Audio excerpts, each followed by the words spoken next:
Cuando arranca el de Giddens, nos arranca comentando qué es la globalización, ¿sí? Y hace toda una explicación de lo que es la globalización en ese texto. Y después nos cuenta, no voy a grabar yo, no sé si puedo grabar desde acá porque yo no tengo el mail oficial de la facultad. Seguramente arranca a grabar el doc cuando arranque. Ahí está grabando.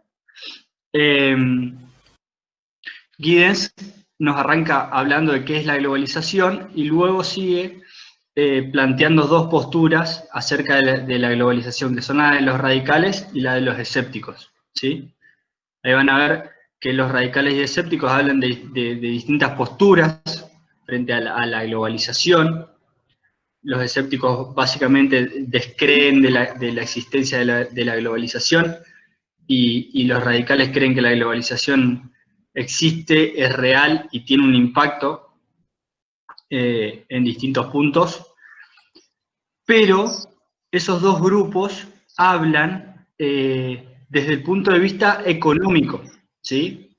Entonces Giddens nos dice, bueno, yo estoy más del lado o adhiere a los que son los grupos radicales, ¿sí? Quienes creen que la globalización evidentemente existe. Carlos, se detuvo la grabación. Elenita, atasca un micrófono.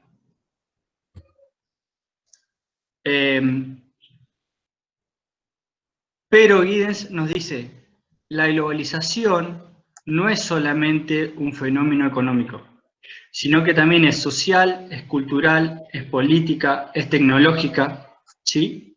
Y a partir de eso, Giddens nos empieza a plantear un montón de cuestiones, como ya le dije, sociales, culturales, tecnológicas, políticas, que surgen a partir de la globalización.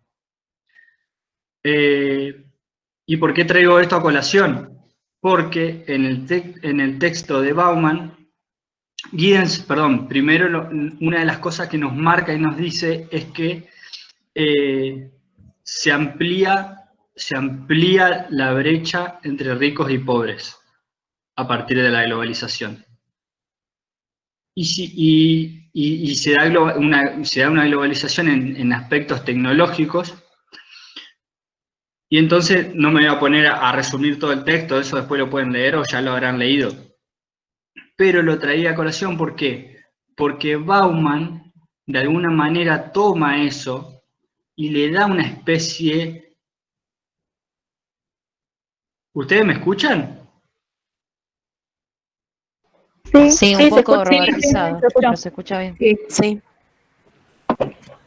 ¿Se escucha o no? Porque Lenita no me escuchaba. Bueno, Sí, listo. sí, se escucha. Sí, se escucha. Me siento en Twitch preguntando al chat, hola, ¿se escucha? Bauman de alguna manera toma esa parte y Bauman nos empieza a hablar de esta brecha que hay de alguna manera. Él no habla de ricos y pobres, de ricos y pobres, sino que habla de alguna forma de globalizados y no globalizados. Pero a su vez plantea que a los no globalizados de alguna forma los llama como los locales, ¿sí? Recuerden que la globalización lo que hace es homogeneizar un montón de cuestiones, como son los mercados, como es la cultura, como es la economía. Entonces nos habla ahí de globalizados y no globalizados, o de locales y globales, ¿sí? Pero lo que plantea Bauman es si es posible no estar globalizado. Es decir, ¿qué posibilidad hay de no estar globalizado o de no ser global y ser simplemente local? ¿Sí? Es decir, ¿se puede elegir o uno no puede no moverse con el movimiento que genera la globalización? ¿Sí? Ese es como el centro de la cuestión de la parte de Bauman. Nos habla de locales y de globales, y hasta dónde se puede elegir ser local sin ser global, es decir, sin ser influenciado por la globalización. ¿Sí? Elenita, ¿ahora me escuchás? Ahora sí, pero yo era un problema que tenía conectado. Buenas tardes a todos. Disculpen las cuestiones técnicas, pero son un montón. En este momento siempre no, tenía colocado un parlantito y eso era lo que me impedía. Ah, está bien, está bien. Era eso. Ahora volví a entrar. ¿Cómo están? Bien. Acá estamos viendo un poco de globalización. Y después el texto de... yo le voy a decir, no está bien que lo diga así, pero el texto del coreano, porque bueno, los nombres evidentemente no se llama José Pintos, nada, se llama chikungunya, no sé, tipo del virus. Ustedes ahí deben tener el texto con el nombre. ¿De qué nos habla de ese texto? Un poco nos habla de lo público y lo privado, pero él lo plantea en otros términos. Lo plantea en el término de el respeto, o la falta de respeto, o el sin respeto. ¿Sí? Poniendo el respeto como un lugar de distancia, como un lugar de lo privado, lo nuestro es privado, cuando hay distancia,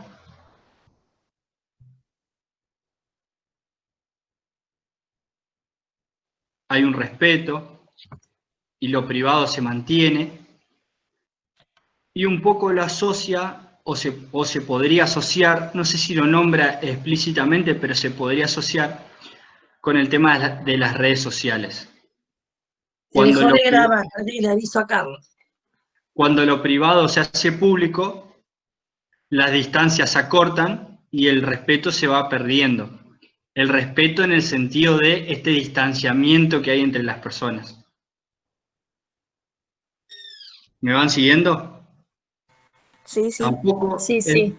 tampoco es un texto fácil, pero quizás para nosotros sea más fácil darle esa mirada, o por lo menos fue lo que me pasó a mí, ¿no? Darle esa mirada desde las redes sociales. Es como algo que nos va a facilitar entender esta pérdida del respeto que se genera en la globalización y a partir de qué se pierde el respeto. El respeto como la pérdida de la distancia, la pérdida de lo privado.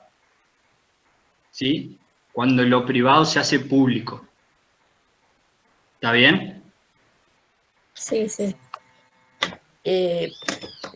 ¿Cómo les va? Lindo día, disculpen, no sé si ya hablaron de algunas cuestiones. Ya le avisé a Blanco por WhatsApp que se había dejado de grabar de nuevo. Somos muchos, ahí alguna compañera dice, el viernes se ve lo mismo. Sí, se ve lo mismo, pero hay una cuestión de horarios y de capacidad del MIT, ¿no? En principio, ustedes saben, como lo aclaró el doctor Blanco el otro día ya, ahí volvió a grabar, está grabando, entrando la grabación. Volvimos a los horarios de las comisiones, digamos, de alguna manera. ¿Ya lo hablaste, Lucas, esto no? No. Bueno, volvimos al horario de las comisiones porque se les superponía con otras materias y ustedes se habían anotado a un horario de comisión, ¿no es cierto? Tanto la comisión 1, que es la de hoy, miércoles, y la de los viernes, que es la comisión 2. Nosotros habíamos pensado una dinámica, pero bueno, dado la cantidad, figuran 590 y pico estudiantes, que no es poco, ¿no? Entonces habíamos pensado una estrategia que era la de dar el tema el miércoles y que tuvieran tiempo para las consultas el viernes. Pero bueno, si les superponía con algunas materias, entonces por ser respetuosos, vamos a ver, la idea nuestra, por todo esto es ensayo y error, ¿no es cierto? Y es flexibilizando y aprendiendo y volviendo a tomar en cuenta las cuestiones. Lo que queremos facilitar es el mejor proceso, ¿no es cierto?, de enseñanza-aprendizaje, y por eso habíamos pensado lo que habíamos pensado. Pero bueno, dado que se les superpone con muchas materias, entre ustedes hay quienes están en primer año, que recién están empezando, quienes están qué sé yo, en tercer año, segundo. Entonces, hay mucha variedad de materias. Y seguramente han aprovechado en el buen sentido la posibilidad de cursar varias materias virtuales porque lo que se están ahorrando de tiempo, de traslado, por ejemplo, o que están, bueno, algunos, los que son del interior, por ahí están en sus casas, eso hace que esto sea bastante regional ya, casi federal, porque tenemos gente de distintas provincias. Bueno, entonces, por eso volvemos a esto. No sabemos cuál puede llegar a ser la capacidad del MIT. Sí sabemos, 250. 250, pero otros llegaron a entrar 260. Por eso es que... Listo. El otro día, entonces no queremos priorizar, no es que estamos echando a nadie, ¿no? Quiero aclarar esto, que dejó de grabar de nuevo. A ver si Carlos le avisa. ¿Le avisaste acá? No sé si habrá llegado. No. Estoy intentando grabar, pero Me parece o sea, perdón. no se está viendo nada nuevo, así que...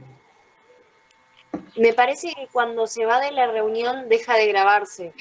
Está intentando grabar el celular. Lo más probable es que sea no sé qué condiciones va a llegar a la casa. Les contamos, el doctor, esto, ya que habló el otro día en la última clase de la intimidad y lo que nos pasa, de ver a nuestra familia, nuestro ambiente, nuestro lugar. Yo estoy acá en la ventana al lado del jardín, un jardín muy lindo, por esto es la primavera. Entonces, la cuestión es que Carlos vive bastante cerca de la facultad, pero hace rato tuvo que ir por unos trámites, a buscar unas cuestiones de actas a la facultad esta mañana, y bueno, después de estar tanto tiempo sin salir, no es fácil caminar, ¿no es cierto? Y cruzar todo para salir por San Martín. ¿Me entiendes? Por eso fue este problemita. No sé en qué condiciones va a llegar a la casa. Así que le vamos a tener que dar un tiempo para que se acomode. Está bien, Elenita, lo que yo hablamos justo antes que vos entres, la idea era utilizar este tiempo para hacer algunas consultas de los temas anteriores, que aprovechen y se saquen todas las dudas que tienen, en lo posible de última. También yo lo que le decía a los chicos, si lo quieren hacer de manera oral, como lo hacemos los lunes, en la medida que se pueda y que puedan y no estén trabajando, lo que sea, también lo pueden hacer ahora, que está bueno, y ir despejando dudas, o por eso hablamos de globalización, porque una pregunta de globalización, hicimos un repaso así, súper mega express. Algunos los que a mí me toca, han entregado, y hay alguno que está presente acá, han entregado hasta esta mañana temprano 20. No vamos a ponerla, lo hemos charlado ayer, no les vamos a poner la calificación hasta que no se cierre. Saben que va a ser aprobado o desaprobado. Hemos acordado que cada pregunta tiene un valor, digamos, de 3 puntos, no porque le vayamos a poner calificación numérica, sino para poder ver cuánto es el aprobado y cuánto es el desaprobado. Les comento así, quiero aclarar también una cuestión, perdona que te corté las consultas, que traten, por favor, de cuando cargan, suben al aula el trabajo, que sea en Word. Yo tuve 2 casos de las personas que ya fueron entregando, que lo cargaron en otro sistema y pude, como los voy bajando a medida que los voy recibiendo, los voy bajando a una carpeta en la compu, pude avisarles por mensaje dentro del aula para que lo volvieran a revisar y a cargar. Y lo que les aconsejo, por una cuestión de organización nuestra, que al adjunto, cuando lo cargan, le pongan de nombre el asunto del adjunto, pongan apellido y nombre. Algunos están poniendo el DNI también. Porque de los que yo bajé hasta ahora, tuve 2 o 3 que no sabían de quién era, y ni siquiera en el trabajo figuraba el nombre. Entonces, para nosotros es bajarlo, ver, nosotros lo estamos bajando de cada uno de ustedes, poder anotar, yo estoy tema carpeta, cuaderno, registrando todo de cada trabajo, para después poder hacerles algunas observaciones o aclaraciones. No lo van a tener que rehacer, simplemente les vamos a ir escribiendo algunos comentarios como para que en el caso, tanto para el final como para el caso del que tenga que recuperar, los puedan tener en cuenta. Pero por favor, pónganle el nombre en el asunto, se dice así, ¿no? Lucas, en el asunto del documento, qué sé yo, como en el nombre del documento, digamos. En el nombre del archivo. En el nombre del archivo ponemos nuestro nombre. Apellido, nombre, TP1, por una cuestión de la... Abril, ahí está preguntando, ya lo envió y no puse nombre, ¿lo edito?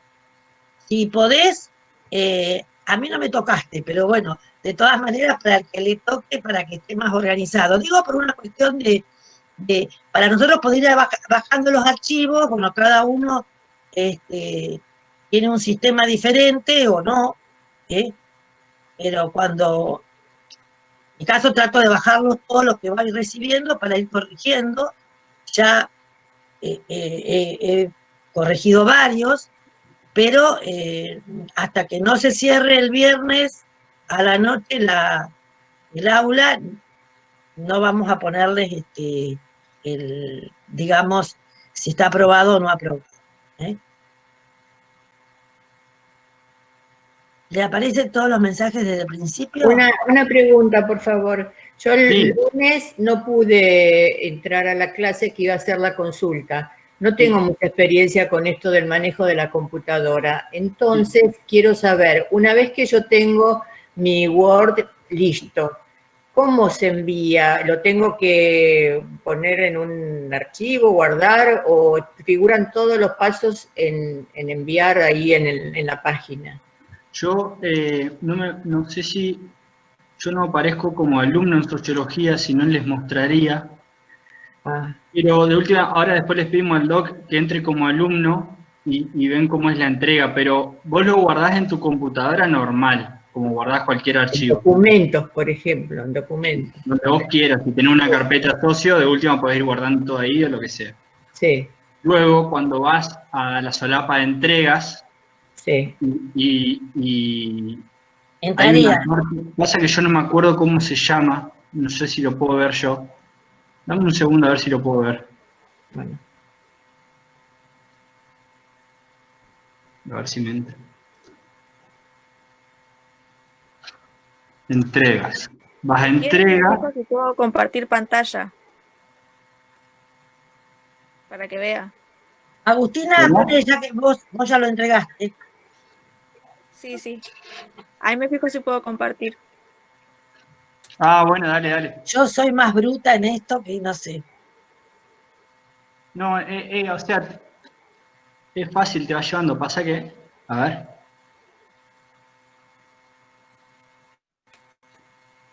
Profe, creo que te aparece agregar entrega en la parte que dice entrega, entras, y ahí te aparece eso. Y ahí tuviste el archivo. Claro, en la parte de entregas tenés que tocar la parte que dice primer trabajo práctico. Y ahí agregar entrega. Claro. Norma, ¿estás viendo lo que está mostrando la compañera? Sí, lo veo, sí estoy viendo. Ahí está.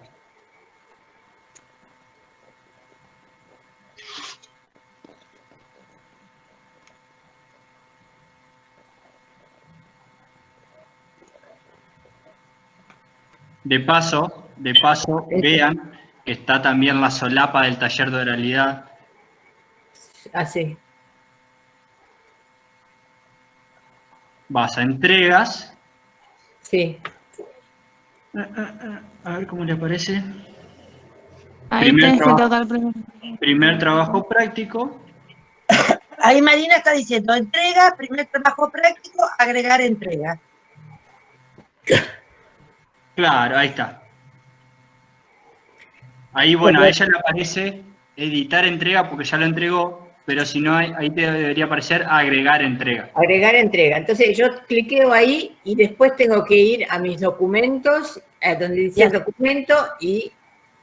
Sí, ahí te va a aparecer un cuadradito donde dice agregar archivo y ahí subís el archivo que vos ya hiciste. Bueno. ¿Está bien? Sí, sí, sí. Profe, ¿le puedo hacer una consulta del trabajo práctico? Hay una pregunta pendiente Perdón, voy a hacer una aclaración que me olvidé de hacer el otro día. A los ayudantes, por favor, no nos digan profe o profesores. Preferimos que nos digan por el nombre.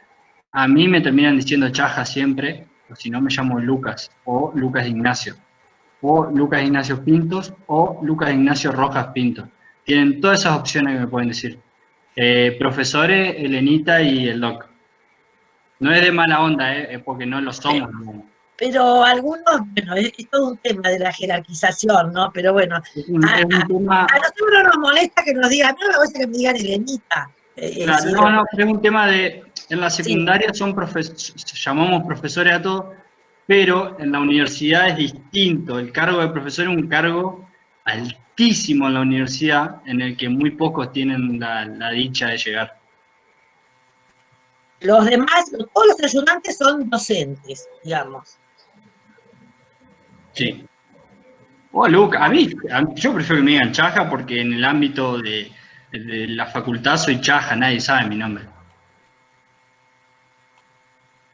Norma, por una cuestión de organización, nosotros que somos un poco más adultas, por decirlo así, es bueno que tengan una carpeta, armar, cuando vos vas y nuevo, carpeta, que diga, por ejemplo, Sociología 2020, ¿no?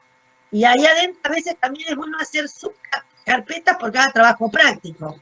Yo por una cuestión de organización, tengo ya una carpeta que es socio segundo cuatrimestre en el escritorio, ¿no? Y estoy con otra que es TP1. Entonces ahí voy bajando todos y en mi caso cuando los corrijo, digamos, los veo, le cambio el nombre y le agrego revisado, como para ya tener un control, por más que puedo ir anotando algunas observaciones en mi cuaderno acá. Ahí preguntaba Natalia, que si yo había visto las preguntas desde el principio y no las había visto. Hiciste una pregunta sobre el TP del punto de desnaturalización.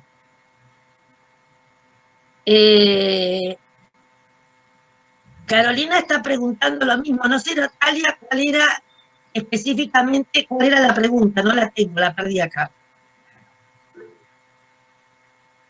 La idea, Juan, a ver, tratemos de buscar otros ejemplos que no sean los de la clase. Ayer, por ejemplo, Carolina, la desnaturalización se refiere a que hace preguntas de los sucesos cotidianos como si fueran... Es decir, el tema es tomar un hecho, una situación, una cuestión social, ¿no? No es a cualquier cosa. A ver, déjenme, mire, ayer, por ejemplo, un compañero me hizo una consulta con respecto a ver si podía poner como ejemplo el tema del autismo, ¿no? Como desnaturalizar. Y yo le planteaba que no, el autismo en sí no es una cuestión social. Lo que sí puede ser abordado socialmente y desnaturalizado es todo el tema de la estigmatización, la marginación. ¿Cuáles son las consecuencias sociales, por ejemplo, que tiene el autismo? Porque el autismo en sí, Hola, ¿me escuchan? Sí, sí. No, porque parecía un ruido y yo... Hola, dije, estuviera hablando por teléfono. El autismo en sí, por ejemplo, es una cuestión patológica, médica, biológica. Por ejemplo, pero sí el tema de la marginación. El tema de la delincuencia, el tema de la drogadicción, el tema es interesante, Lucía, lo que estás diciendo. El tema de la drogadicción, no como el hecho de qué tipos de de cosas se usan, ¿no? Sino tomadas como cuáles pueden ser, porque de pronto, acá por ejemplo en Recifes, ayer a una chica que iba caminando a la costa del río a las 6 de la tarde, la hicieron robar el celular, dos menores, dos muchachos, y, la golpearon. Ella se resistió y la golpearon. Bueno, yo tengo varios grupos de amigas de acá. Bueno, hoy una que era la culpa de no sé quién, otra que habló de los negros, de no sé cuánto. Entonces, si realmente los chicos actuaron así, porque estaban drogados, que parece que tienen antecedentes, o sea, un revuelo bárbaro. Para cómo la chica es abogada y muy de esas enardecidas, así que va seguramente, bueno, a tomar. Lo que sí podemos ver cuáles pueden ser problemas sociales de la drogadicción, la marginación, la delincuencia, por ejemplo, pero no generalizando, sino viendo cómo podemos hacer preguntas, empezar a hacer relevamientos, ¿no es cierto? ¿Qué hacemos para decir, es natural que todos los drogadictos sean delincuentes, por ejemplo?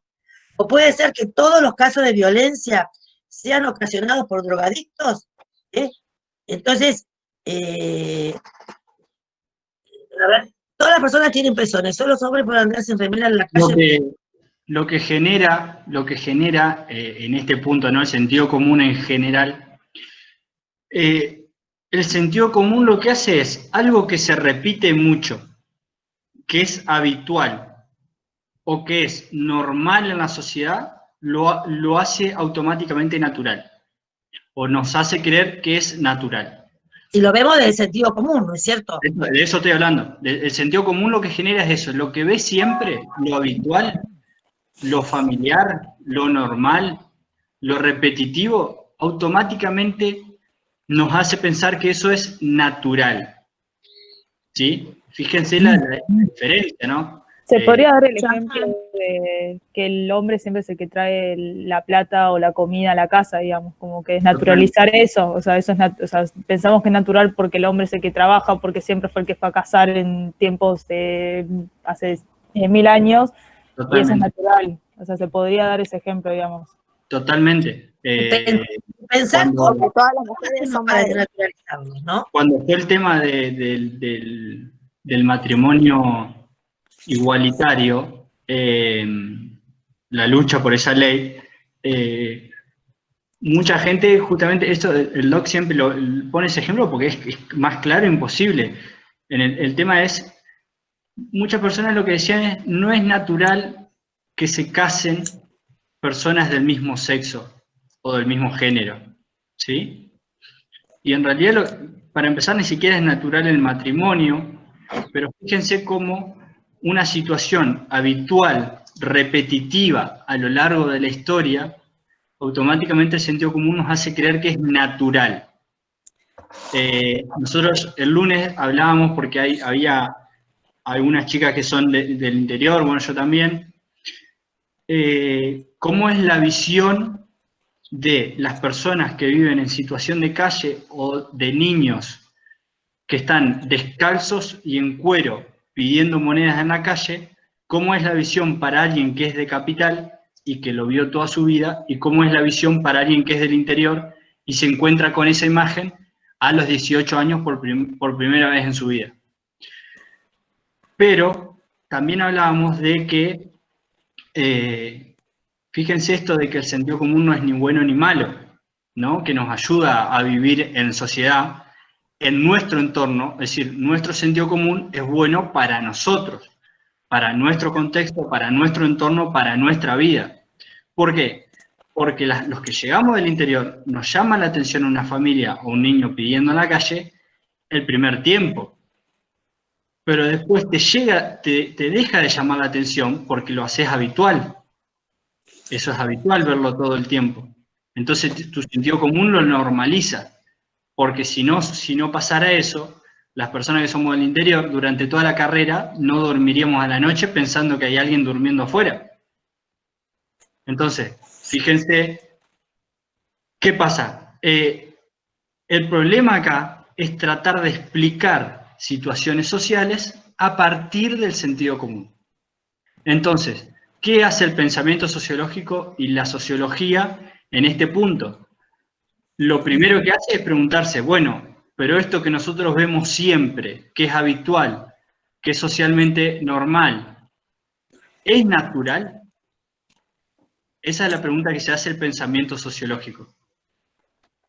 Y a partir de explicar si es natural o no es natural, ya el pensamiento empieza a cambiar y el análisis es otro. Porque lo que no es natural, lo que es natural a veces no admite análisis. Es natural. Ahora, si nosotros una determinada situación social decimos que no, pará, pero esto no es natural. Entonces ahí empieza el análisis. Y ahí empieza a actuar el pensamiento sociológico. ¿Me están siguiendo en la idea? Tenía una consulta. Sí. ¿Perdón, se escucha? Sí. Por ejemplo, formarse profesionalmente también sería algo natural ahora, que en el pasado, muy pasado, no lo era, porque capaz ancestros sí se especializaban quizás, qué sé yo, en cazar, en recolectar, pero... El tema es, vos ponés un grupo de 10 personas en una isla, ¿no? Desde que son niños, se crían en una isla, ¿naturalmente en algún momento van a hacer una escuela y formar una universidad? No. ¿O eso es una construcción social que es normal, que es habitual, que lo vemos siempre, pero que no es natural? A lo sumo será normal. Y será normal para el contexto de algunos. O sea, para el contexto de algunos es normal y es habitual que cuando termine la secundaria tenga que ir a la universidad y no se me pase otra cosa por la cabeza. Sin embargo, para el contexto de otros es habitual y es normal que cuando termine la escuela vaya a trabajar. Chaja, yo cursé socio el año pasado con Blanco y me acuerdo de un ejemplo que dio él sobre este tema, que creo que lo dio con un alumno, que él daba como ejemplo que la gente tiene como natural que los hombres usen pantalón y que las mujeres usen pollera o vestido. Y cuando cambia, como que ya lo veían como raro. Sí. Totalmente. Sí. De hecho, la vestimenta como forma, es decir, lo que usamos para vestirnos no es natural. Es natural que vos te quieras tapar con algo si tenés frío. Pero vos te podrías tapar con cualquier cosa para el frío. ¿Se entiende? En la clase, es decir, estos temas que están preguntando, que es decir, interesante, van a seguir profundizándose a partir de otros autores. Hoy, por ejemplo, en el encuentro de hoy vamos a abordar Portantiero, vamos a abordar Durkheim y Weber, ¿no? Entonces, vamos a ver cómo explican ellos, cómo abordan el objeto de la sociología a partir de qué. Uno lo va a plantear como hecho social y otro como acción social. Y lo vamos a seguir viendo cuando trabajemos Bourdieu. Hay una lógica, un proceso por el que ustedes van a ir apropiándose, esperamos, determinados conceptos, a partir de los ejemplos que están dando, ¿no? El tema de las, por ejemplo, una de las cosas que, con respecto a esto de natural, una cosa que les vamos a preguntar, que siempre lo preguntamos el primer día de clase, ahora, bueno, es ¿cuántos son de ustedes primera generación en la universidad, por ejemplo? Es decir, para los que no son primera generación en la universidad, que tienen padres o abuelos universitarios, para ustedes es natural que la gente que la gente pueda acceder a la universidad. Pero también tenemos que entender que no es natural, tenemos que empezar a ver cuáles son las condiciones que hacen que una persona pueda acceder y cómo puede llegar a tener otro recorrido para poder acceder a la universidad, ¿no? Claro. Eso siempre decimos, perdón, tenemos que valorar lo que es la universidad pública. Ustedes saben que nuestra universidad, la UBA, es una universidad que no solamente es gratuita, es no arancelada.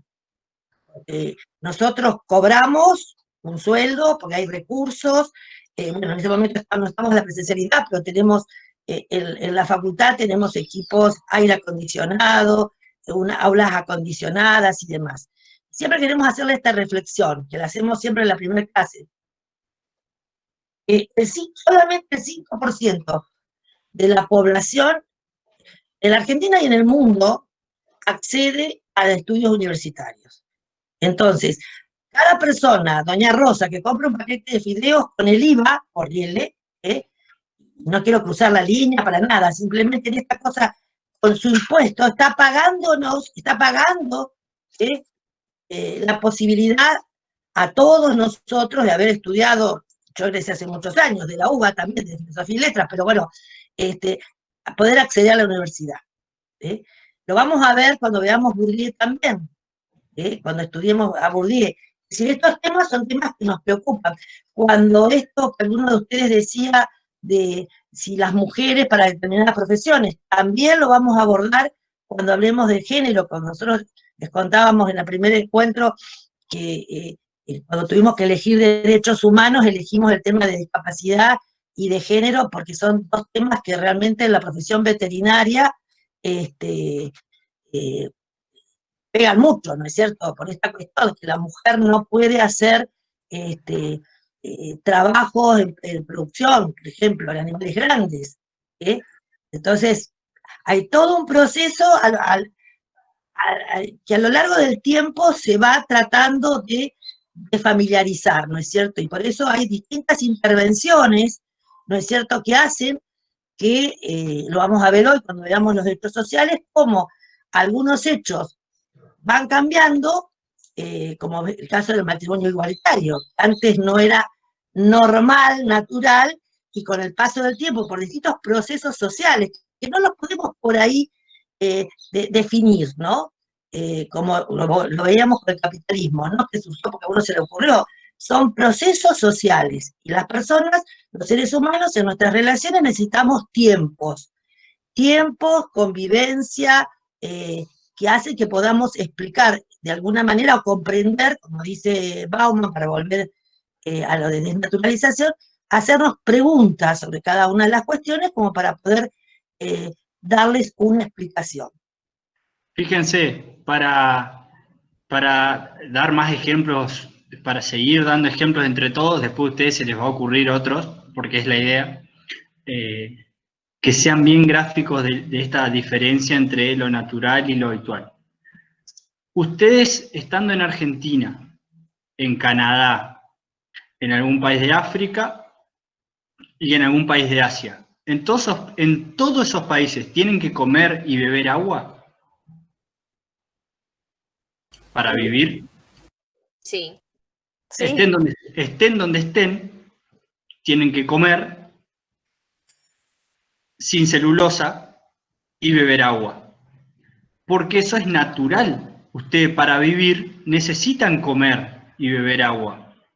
¿Sí? Ahora, de la forma en que se come, que puede ser sentado en una mesa y con cubiertos, o puede ser sentado en un piso y con algún platito hecho de barro, no me sale otra palabra, puede ser parado o puede ser sentado. Es decir, la forma en que nos sentamos o nos paramos o lo que sea, la forma en que comemos, en la forma en que nos ponemos para consumir esa comida, no es natural. Será más habitual según a lo que está acostumbrado tu sentido común. Es decir, nosotros, para nuestra cultura, estamos acostumbrados y es habitual y es familiar y es normal comer sentados en una mesa con cubiertos, con un plato y con cubiertos. Pero quizás para otra cultura comen con las manos. Comen con las manos y sentado en el piso. ¿Sí? Y quizás todo de un mismo plato. Entonces, ahí está la diferencia de lo que es natural y de lo que es habitual. ¿Sí?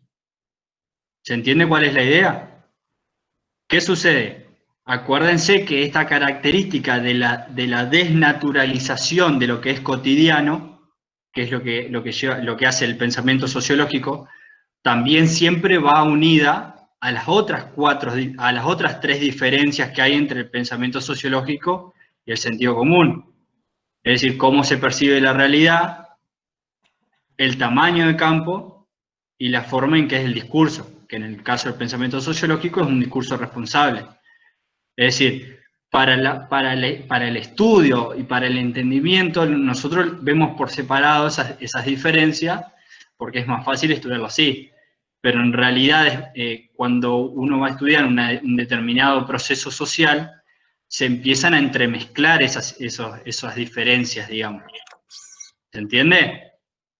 Con respecto a los ejemplos, me están preguntando si tienen que ser... No, tratamos el hecho de que sean propios de ustedes, para que ustedes los lleven a realmente apropiarse. Siempre decimos que cuando podemos dar un ejemplo, es cuando hemos comprendido el concepto, ¿no? Lo que yo les decía ayer, de discutir en una consulta lo de el tema del autismo. Entonces, ese tema, ese ejemplo, bueno, pudimos darlo vuelta, verlo cómo lo podemos tomar desde lo social. Y traten de... Pueden nombrarlas, perdón, Lucía, pueden nombrar las diferencias, las 4 diferencias, pero apuntamos a que aborden la desnaturalización. Claro. Traten de plantear ejemplos sociales y no caer en las ciencias duras, porque en las ciencias duras son mucho más visibles estos puntos que estamos viendo por ahí, pero no es la idea. La idea acá nosotros estamos estudiando sociología, estamos estudiando la sociedad. Entonces, traten de plantear ejemplos sociales, ¿sí? Sí, Ariana, ¿qué consulta querés hacer sobre el texto de la globalización? Ya estuvieron aclarando algunas, pero vamos a ver. Bueno, haciendo como una unión entre Giddens y Bauman, yo comprendí más a Bauman como que se centraliza únicamente en la parte negativa de la globalización, como que, no sé, paren que leo lo que puse de ejemplo, solo se centra en eso, no refiriéndose únicamente en la parte económica, como dice Giddens, que la mayoría de los pensadores se refieren. Paren que lo encuentro. Acá. La globalización divide en la misma medida que une. Las causas de las divisiones son las mismas que promueven la uniformidad del globo. Y también los procesos globalizadores incluyen una segregación, separación y marginación social progresiva. Como que, como decía Chaja, si uno no está globalizado, está obligado a estar excluido de alguna manera o queda marginado de todo lo demás. Pero bueno, no únicamente hace una referencia económica, porque también habla de eso, de la economía, que si uno no está globalizado en la economía, no puede competir contra las demás potencias globalizadas, que son monstruos, y si uno se limita, no sé, a la producción local, queda completamente marginado o, bueno, en la miseria. Bueno, nada, la pregunta consiste en eso, en si Bauman se quiere referir a todos los conceptos generales que hacen mal, digamos, de la globalización, la parte negativa, o es nada más la introducción que hace Bauman al libro, porque no leí el resto del libro y capaz estoy teniendo una llegada al texto equivocada. Yo no sé si le da tanto una connotación negativa. A veces también eso de lo negativo y lo positivo es una percepción que tenemos nosotros cuando leemos algo. En general, los sociólogos cuando escriben ese tipo de artículos o de libros, nos están contando algo que está pasando. Están escribiéndolo. Claro, nos está describiendo una situación, algo que está pasando. Y es más, ni siquiera lo dicen como algo positivo o negativo, sino que nos dicen que está pasando. Muchas veces esa connotación de positivo o negativa la ponemos nosotros. Con Giddens pasa algo parecido, que nosotros, yo le contaba el otro día que en algún momento preguntábamos, bueno, aspectos positivos y negativos, después le dejamos de preguntarlo así, porque en realidad depende de la percepción y desde dónde lo mires lo de positivo y negativo.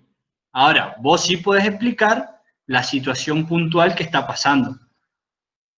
¿Se entiende? Sí, a cada uno, porque cuando habla, por ejemplo, Giddens, de la brecha social, de la desigualdad, de los países más pobres, bueno, es una observación que tiene que ver con la realidad y depende de qué lugar estemos, lo podemos poner como positivo o negativo, ¿no? Porque si pertenecemos al mundo de los que más tienen, no sé hasta dónde va a preocupar la cuestión de la desigualdad, que es una de las cuestiones que más situaciones críticas producen hoy en la sociedad, ¿no?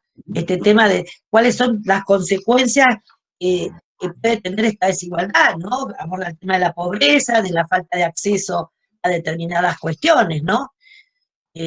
Lo que queremos es que vayamos despertando este espíritu crítico, que, como dice Bauman en el primer texto, ¿no? Que preguntarnos nos va a hacer comprender un poco más la sociedad. Bueno, Mario está preguntando de los ejemplos, ¿no? Los ejemplos no pusimos ejemplifique. Digamos que en la primera versión que hicimos del TP, porque hicimos distintas versiones, las compartimos, las analizamos entre nosotros 5, habíamos pensado en poner ejemplos, pero que pusieran ejemplos, pero después, bueno, en la última versión no. El que quiera poner, ya lo aclaramos, lo puso. Lara, el tuyo yo ya lo leí, y no hay problema que no pusiste el ejemplo. Por ejemplo. En realidad los ejemplos sirven, al docente le sirve para ver si se entendió el tema muchas veces, porque quizás la definición o la caracterización es un poco más engorrosa, pero con el ejemplo yo doy a entender que, bueno, me quedó claro el tema. Y al alumno también te sirve, porque es como si yo te digo, defina y describa lo que es un auto. Y vos me vas a hacer toda una definición y una descripción y una caracterización, y aunque yo no te pida ejemplo, seguramente al final me vas a poner, por ejemplo, un Ford Focus. Eso es un auto. Bueno, acá pasa lo mismo. Les va a servir a ustedes les va a servir mucho poner ejemplos porque es una forma de demostrar que yo entendí y es una forma de demostrar lo que yo leí y aprendí, digamos. Me parece, no sé, quizá alguno con los ejemplos dice, no, yo prefiero no poner ejemplos. Bueno, si prefiere no poner, no pasa nada. Ariana, no hay problema, yo no lo leí, pero tengo acá bajada el 29 del 9 a las 17:19 horas que lo mandaste. Así que si quieren, pero no hay drama, no. Ustedes quedan como para reverlo, no hay problema. Bueno, no está grabando, Charlie, por eso no. No, ahora cuando ¡Ahí arranque llegó! Cuando arranque el tema nuevo, arrancamos a grabar. ¿Alguno tiene alguna otra duda, por ejemplo, de Rafín? Y aprovechamos, porque sé que no todos pueden los lunes. Aprovechemos este tiempito.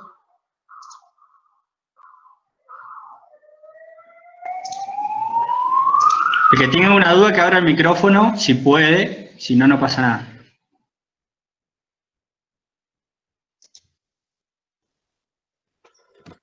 O de Bauman, el acceso, 177. o de Bauman, o de globalización. Dije Rafín porque fue el tema que no se tocó.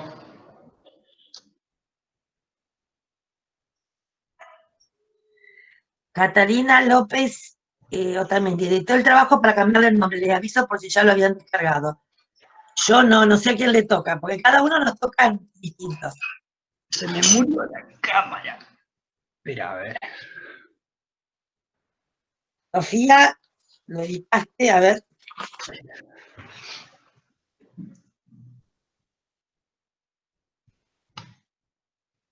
¿Vos lo habías cargado hoy, Sofía? Para el que no entregó todavía el trabajo, o para el que lo entregó y lo quiere editar.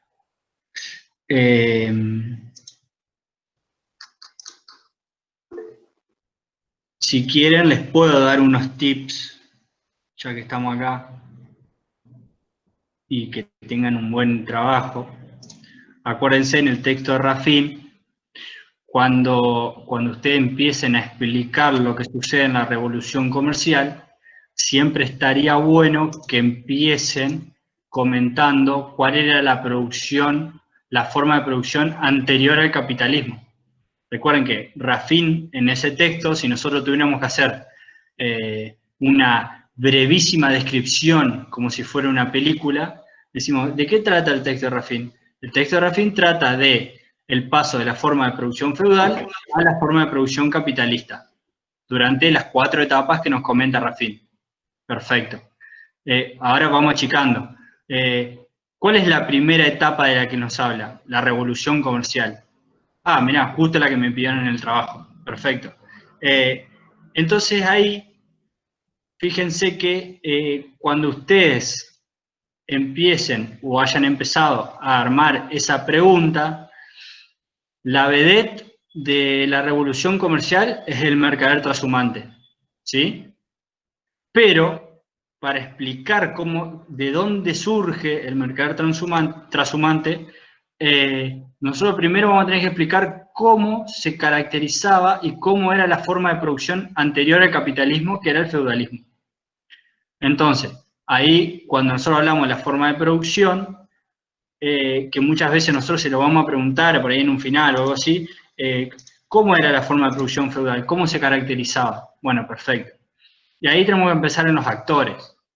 Estaban, si hacemos un sistema binario fácil, estaban los señores feudales y los siervos, de los cuales los siervos trabajaban y parte del trabajo, parte de lo producido se quedaban ellos y parte de lo producido se lo entregaban al señor feudal, y a cambio de esto el señor feudal les ofrecía protección.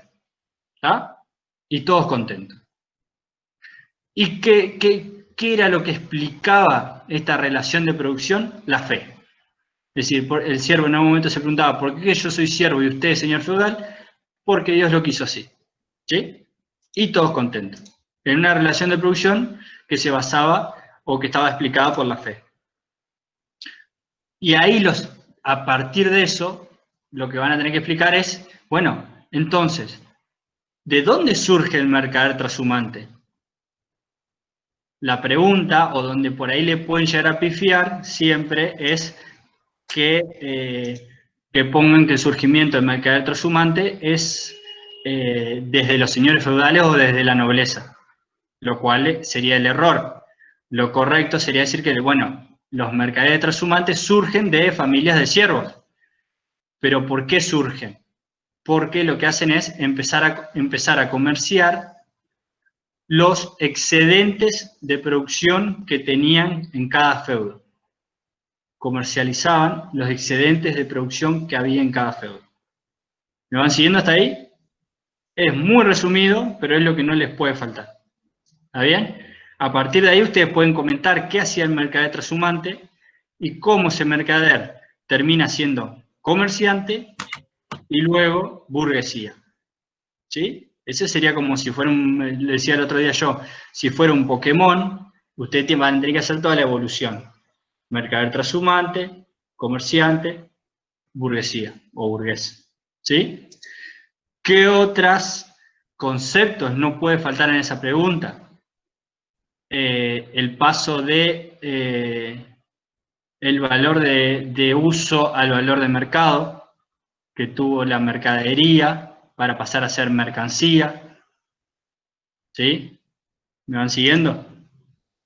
La aparición de la moneda, la acuñación de la moneda, perdón. ¿Por qué se empieza a acuñar la moneda? A partir de esto también el surgimiento de la banca, los banqueros y el capital financiero. Y quizás también, quizás no, también en la revolución comercial, cuando ustedes terminen, van a terminar hablando de talleres. Y cuando empezaron hablando de siervos trabajando en el campo, produciendo. Entre esos siervos en el campo produciendo con su familia y los talleres, en donde ya son proletarios y trabajan por un salario, entre medio de eso hubo un gris, hubo una producción que se llamó producción aldeana. ¿Sí? La producción aldeana fue anterior a los talleres. Ese concepto de producción aldeana y explicar cómo se llevó a cabo, también debe estar. ¿Está bien? Ajá, y Natalia está preguntando, tengo un problema con el texto del enjambre, no lo entiendo bien. ¿Qué es lo que... ¿Cuál es la idea clave del texto? Va, la idea más importante. No estaba leyendo el chat. No leo el chat, me No, cuelgo. eso te lo voy leyendo. Hago de asistente acá. Para que tengo que leer, pues soy medio bobito.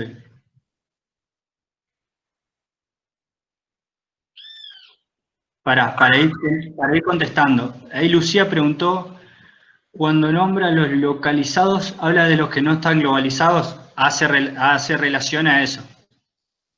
Pero luego se pregunta si es posible elegir no moverse en este mundo que se está moviendo. También se pregunta eso, es decir, ¿hasta dónde uno puede elegir no ser global? Si realmente se puede elegir, o no se puede elegir. Sí, tienen que hablar tienen que agregar alguna idea, algunos de los que he leído ya han hecho tal integración interesante, que bueno, si uno lo ha leído los textos puede entenderla la explicación. Y algunos han mencionado, bueno, como dice tal, de la idea más importante que creo es tal. Sí, en el enjambre, ¿de qué está hablando? Lo charlábamos el otro día, el tema del respeto, ¿no? Producido por todo el manejo de las redes, por decirlo de alguna manera, es decir, cómo se hace pública la intimidad de cada una de las personas.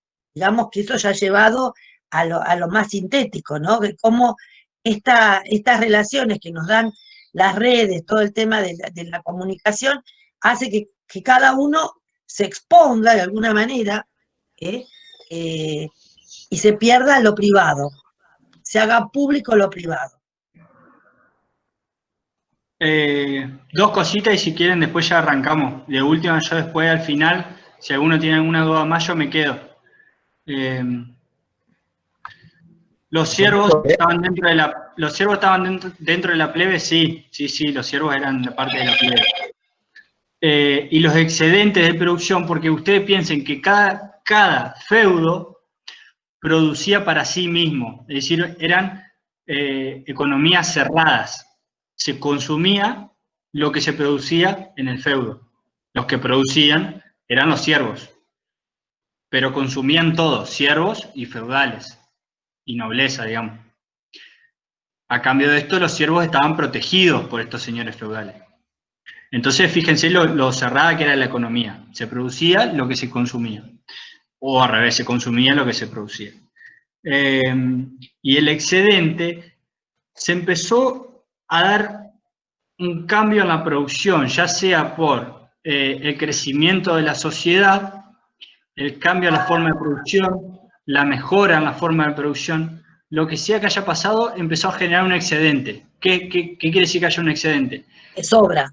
Es que sobraba, es decir, se producía, se consumía todo lo que necesitaban consumir y después de eso sobraba, había algo que sobraba. ¿Sí? Si se producían 300 manzanas, se consumían 250 y había 50 que estaban sobrando. Eso fue lo que empezó a pasar en los feudos.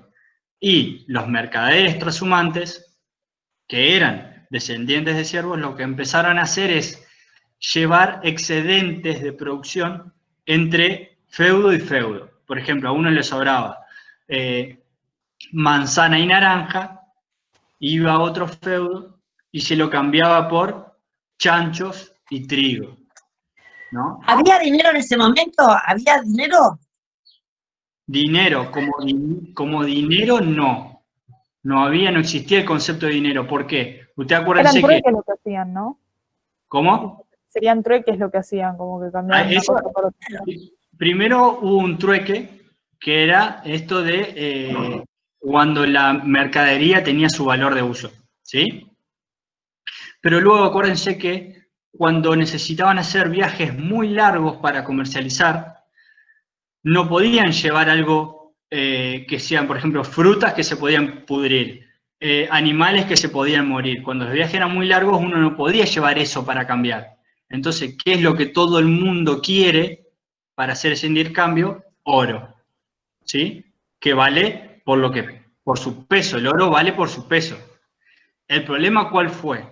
Que cuando estos comerciantes empezaron a ir a hacer viajes muy largos para comercializar, si cada uno le pedía alguna cosa que quería que le compre, le daba un pedazo de oro. Y después el tipo, ¿cómo sabía de quién era cada oro? No tenía forma de saberlo. Entonces ahí fue que se empezó a acuñar la moneda. Es decir, el Doc me daba oro y yo le ponía la carita de él. Elenita me daba oro y yo le ponía la cara de Elenita. ¿Sí? Pero seguía valiendo por su peso en oro. Lo único que yo sabía de quién era. ¿Sí? Todavía no existía el dinero ahí. ¿Está bien? El dinero como hoy en día, digamos que es una cuestión de confianza en un papel. De que alguien dice que vale 100 pesos porque todos decimos que vale 100 pesos. Totalmente relativo, es una abstracción, ¿no? Claro, porque el mismo papel tiene otro dibujo y vale otra cosa. Carlos dice que le chorreamos la... Y piensen hoy cómo nosotros usamos el texto de Reafín para poder seguir, de la globalización, perdón, para poder seguir con una línea del tiempo, ¿no? Fíjense hoy, y que ya lo plantea Giddens en la globalización, cuando habla del dinero instantáneo, de plástico, pensar hoy cómo hacemos para manejarnos, es decir, totalmente de otra manera, ¿no? Si quieren podemos empezar con la clase, que el doc empiece con sociología clásica. Si quedan dudas, porque algunos no pudieron venir o no pueden los lunes, si quedan algunas dudas que quieran para terminar con su trabajo o editarlo o lo que sea, cuando terminamos, digamos, el tema de hoy, yo me quedo un rato más si quieren, no tengo problema. Perdón, ¿puedo hacer un comentario? Sí. Que esto del excedente, en el texto Raffin dice que no se produce. No sé si ahí hay un error o algo, yo lo había entendido como que era lo que se produce en el prediccionarial, pero el texto dice que no. Se empieza a producir un excedente, eso es lo que empiezan a comercializar los mercaderes. Claro, pero es por un excedente que se produce en el predio señorial. Sí, señor. Claro, el texto, si lo lees, dice que no se produce, entonces no sé si hay un error ahí. Tendríamos que ir y repasar en el texto. Claro, por eso. En el texto dice que el exceso se empieza a producir por fuera del predio señorial. Claro, yo entendí como que se encargaban de las cosas que no se producían ahí.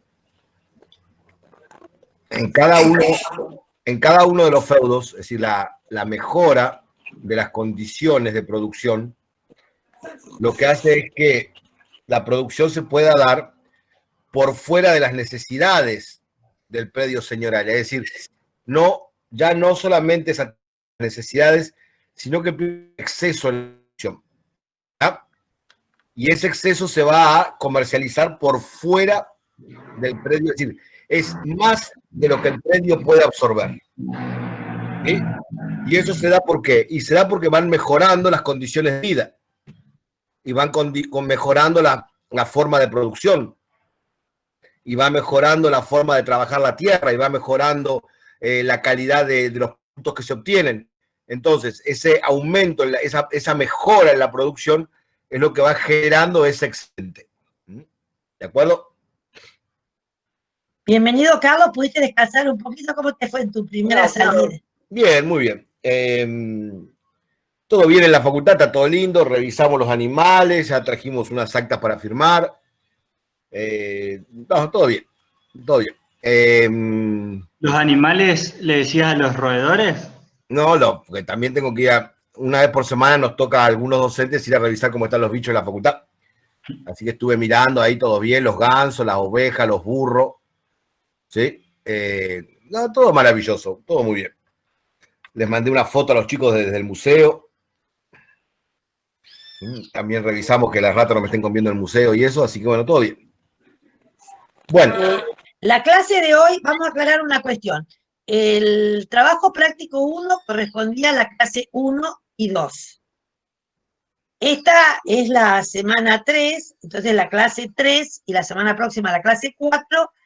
Después de cuando estemos terminando la clase 4, van a tener el segundo trabajo práctico.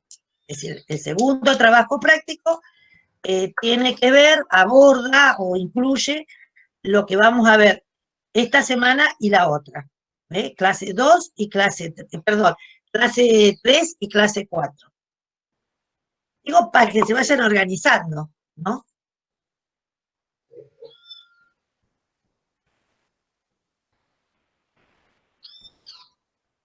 Muy bien. ¿Estamos para comenzar? Sí, Carlos. Me alegro por ustedes y por mí, ¿no es cierto? Bien. Vamos a hablar un poquito hoy, entonces, esperen que voy a abrir un pizarrón. Vamos a hablar un poquito hoy, entonces, de lo que es sociología clásica. Este tema lo vamos a recorrer a partir de un autor argentino que es Juan Carlos Portantiero, ¿sí? Que fue profesor y decano de la Facultad de Sociología. Y él nos va a explicar un poco qué es esto de la sociología, cómo surge la sociología clásica, y nos va a poner en tema, digamos, ¿sí? Y por eso el texto, vamos a leer un texto de él que se llama así, La sociología clásica, Durkheim y Weber, y lo vamos a leer como introducción a este proceso de qué es la sociología, ¿sí? Es un texto, es un texto muy académico, muy pensado para que lo lean estudiantes, ¿sí? Es decir, que está orientado justamente a eso, a que lo puedan leer ustedes sin ningún problema. Van a ver que es un texto fácil. No lo vamos a leer completo, hay algunos capítulos que no vamos a leer. Básicamente estoy haciendo referencia al capítulo que se llama Los Padres Fundadores, donde nos cuenta un poco cómo se inicia la sociología, ¿sí? Cómo se inicia la sociología cuando todavía nadie hablaba de sociología. No vamos a entrar en ese periodo, nosotros vamos ya a analizar la sociología a partir de lo que consideramos los padres de la sociología, que justamente, como nos va a decir Portantiero, son Durkheim, Weber y Marx. Posiblemente Marx, periodo más temprano del desarrollo sociológico, pero igualmente aceptable, ¿no? Es decir, se considera a Marx, a Durkheim y a Weber los padres del proceso sociológico, ¿sí? Entonces, perdón una aclaración, Carlos, que te corto un momentito. Algunos preguntaban por Facebook qué pasaba, que no estaba subrayado, qué tenían que leer tanto de Portantiero como de Weber y Durkheim. Yo ahora aclaré por Facebook, hay unas páginas que ahora les vamos a aclarar del libro de Portantiero que no hace falta leerlas. Yo no sé, ahora después de tratar de entrar a Facebook, creo que había como 5 páginas que no, pero después lo va a explicar Carlos. Ya dije que la parte que se llama Los Padres Fundadores no hace falta trabajarla, no hace falta leerla, vamos a trabajar. Y vamos a trabajar los capítulos que siguen.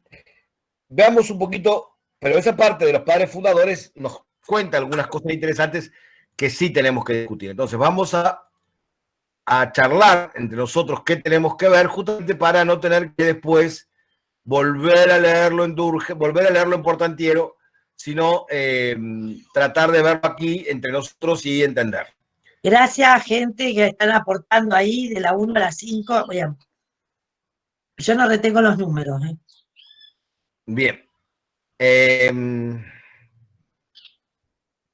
Momento que se me colgué. Ya me descolgué. Entonces, vamos a discutir un poco qué es la sociología, cómo surge, y tratar de entender un poco las principales corrientes de pensamiento que existían en Europa cuando Durkheim y Weber comienzan a pensar la sociología. ¿Sí? Un poco esa es la idea. Tratar de ver cómo nos paramos dentro de esas corrientes de pensamiento. ¿Listo? Bien, vamos a compartir pantalla. Qué lindo que se los vea a todos. Algunos están medio, como que se fueron, dejaron la silla vacía ahí, como para que le dé clase a la silla, pero bueno, el resto los veo más o menos todos bien. El horario del almuerzo, no sé. ¿Pudiste almorzar vos? No. No, ahora me voy a comer un sándwich de milanesa mientras les explico. Bien, voy a compartir pantalla. Esperen que tengo, bueno, sí, comparto la pantalla, apago mi cámara porque si no, no hay forma de que la memoria aguante.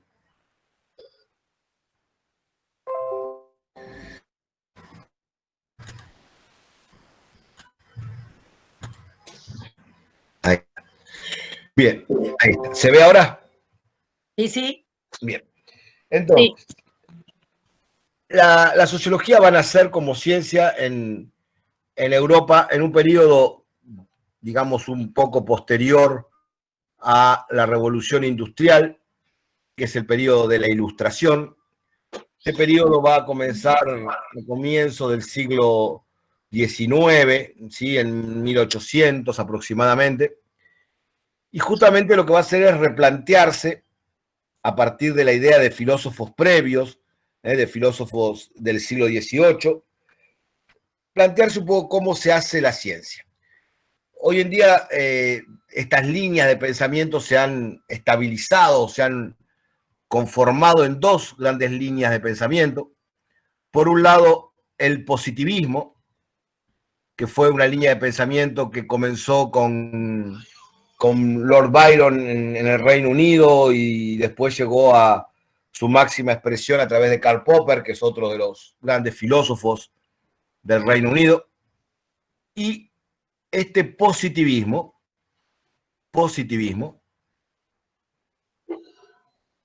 se va a caracterizar por una serie de paradigmas en el momento de hacer ciencia. ¿Cuáles son esos paradigmas positivistas? Por un lado, fundamental, el paradigma, la primera postura del paradigma positivista es: la realidad es una sola. La realidad es una sola.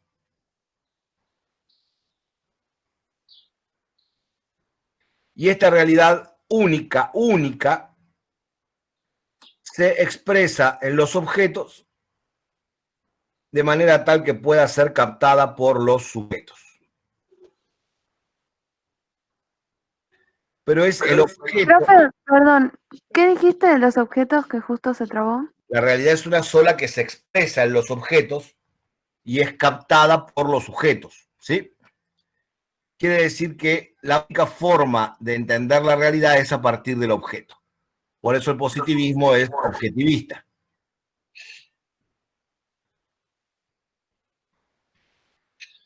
Y si yo tengo que estudiar el objeto para conocer la realidad, hasta que no lo estudie por completo, ¿sí? Hasta que mi experiencia no sea completa, no lo voy a conocer. Por eso también el positivismo es empírico, porque se basa en la experimentación. ¿Sí? Se basa en la experimentación. Es objetivista, es empírico. Y justamente casi todas las ciencias duras se apoyan en este paradigma, en el paradigma positivista. Aún más, Hoy en día el paradigma fuerte de las ciencias duras que deriva de esto es el principio hipotético inductivista. Que lo deben haber mencionado, por ejemplo, cuando hicieron introducción al conocimiento científico. ¿Sí? Sí, eso mismo estaba pensando. Dije, esto ya lo vimos. Exactamente. Esto lo tienen que haber visto en conocimiento científico. Entonces, si lo vieron, no hace falta que me detenga mucho. La otra corriente de pensamiento, toma su origen fuerte en Europa continental, con Descartes primero en Francia y después seguido por Kant. Va a alcanzar su máxima expresión posiblemente en Nietzsche, ¿sí? Y justamente es una corriente que plantea paradigmas opuestos a los paradigmas positivistas. Esta corriente que originariamente se llamó del negativismo, pero vamos a darle el nombre que tomó históricamente, es el racionalismo.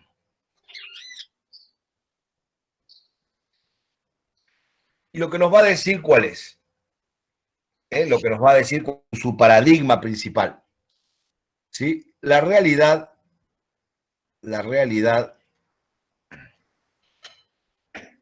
no es conocida y llamamos realidad a lo que percibimos.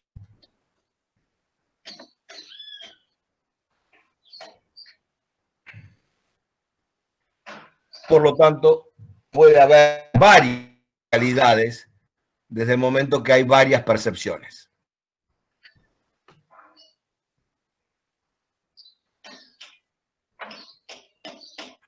Fíjense que acá hablábamos de la realidad es una sola. Acá pensamos en que puede haber varias realidades. Y si justamente es la percepción de la realidad lo que la define, ya no es objeto de donde emana la realidad, sino que es del sujeto. Por eso decir que todo racionalista es subjetivista.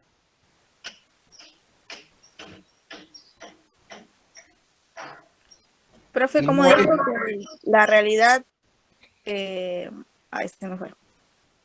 ¿Cómo? Que el racionalismo... La realidad no es conocida, ¿sí? Ok. Entonces tenemos varias realidades de acuerdo al sujeto que está observando. Sí. Ok. Por lo tanto, el elemento que explica es el sujeto. Eso, no me salía la frase. ¿Me puedo hacer una pregunta? Sí. ¿Qué dice abajo de hipotético en el positivismo? Inductivista. Ah, gracias. Hipotético, inductivista. Profe, ¿qué es eso hipotético inductivista? El método científico básico en que se apoya el positivismo hoy en día es lo que hacemos en estadística. Hacemos una hipótesis, la muestra, rechazamos o no esa hipótesis. Esa es la base del método estadístico. ¿Sí?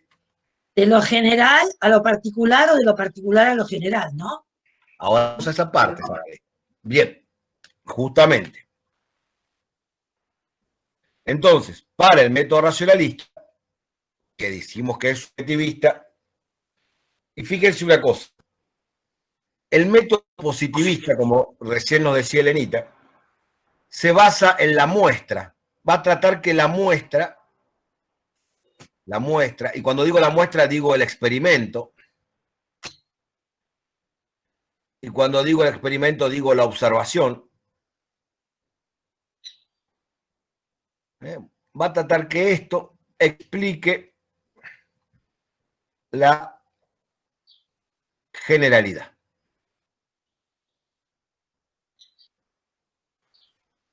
Es decir, que va a ir de lo particular, de la muestra de la partícula, de lo particular a lo general.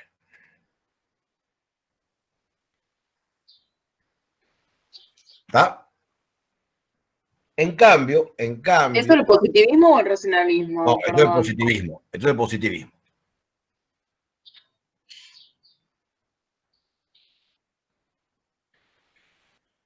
¿Sí? En cambio, los racionalistas, ¿qué nos van a decir? Existe una razón, ¿sí? Que logra explicar todos los casos. Es decir, que está yendo desde lo general a lo particular.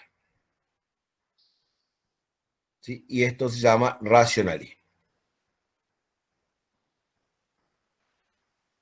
Y es la razón, fíjense que la razón es una condición, un atributo. Sí, ¿Cómo sí. dijo que la razón explica qué? Lo particular, cada caso particular va a estar explicado por una razón general. Ah, gracias. Y fíjense que la razón solamente puede ser fruto de la actividad humana. Entonces, en este contexto de el pensamiento humano dividido entre positivistas y racionalistas, las diferentes ciencias se fueron fueron eligiendo determinados paradigmas. En general, lo que llamamos hoy en día las ciencias duras, como física, química, ¿sí? Inmediatamente consideraron el paradigma positivista. Y en cambio, las ciencias humanas, como la economía, la historia, la filosofía, consideraron el paradigma racionalista.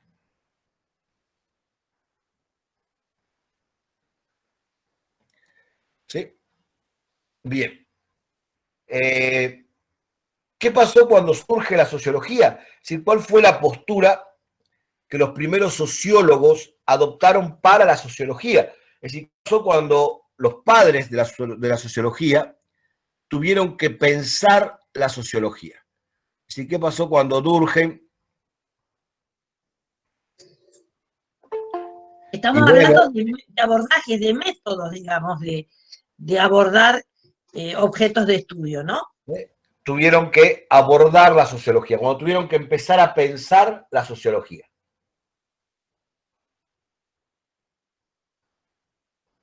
Dentro de este contexto.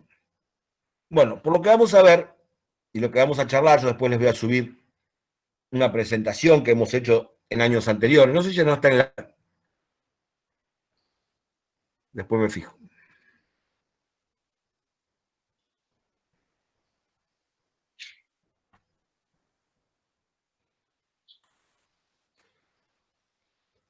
Vamos a ver que los sociólogos lo que van a tratar de hacer, primero, la primera pregunta que nos hacemos es ¿por qué nace la sociología? Esta ya la contamos en el primer trabajo práctico, ¿no? Cuando hablamos que la sociología surge como una ciencia de la crisis.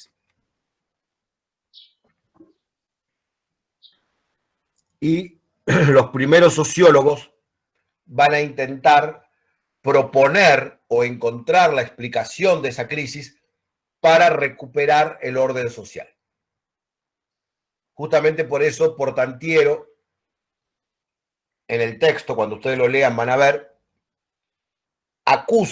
en cierta medida, acusa a la sociología de conservadora. Porque dice, la sociología no nace como una ciencia destinada a proponer cambios sociales, sino que nace como una ciencia destinada a explicar la crisis del capitalismo y resolverla. ¿Sí? Es decir, que la tilda, la acusa de conservadora. Entonces, en esa necesidad de explicar la crisis, cada uno de los primeros grandes sociólogos, Marx, Weber, Durkheim, van a tratar de encontrar la explicación del proceso de socialización. Y van a tratar de encontrar la explicación de por qué la sociedad se estructura como se estructura. Y por qué somos seres sociales. ¿Por qué somos seres sociales? ¿Sí? También lo dijimos en el primer trabajo práctico. No somos una colmena, no somos un enjambre, no somos un cardumen.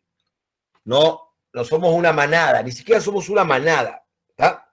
Somos una sociedad. Ningún otro animal construye sociedades. ¿Tá? ¿Por qué? Porque la sociedad es un producto de la razón. ¿Sí? Es decir, que es una creación de la razón del hombre.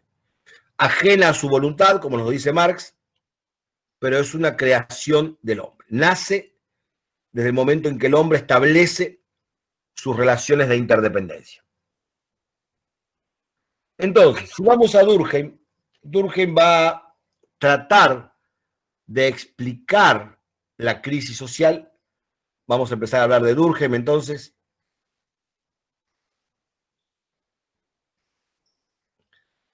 Durkheim va a tratar de explicar la crisis social a partir del orden.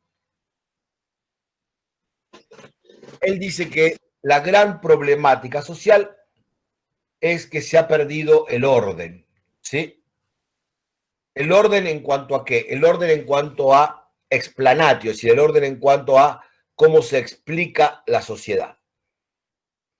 La sociedad se ha desordenado. Y ahí nos dice Durkheim, el hombre se vuelve infeliz en la sociedad porque quiere cosas que no puede tener.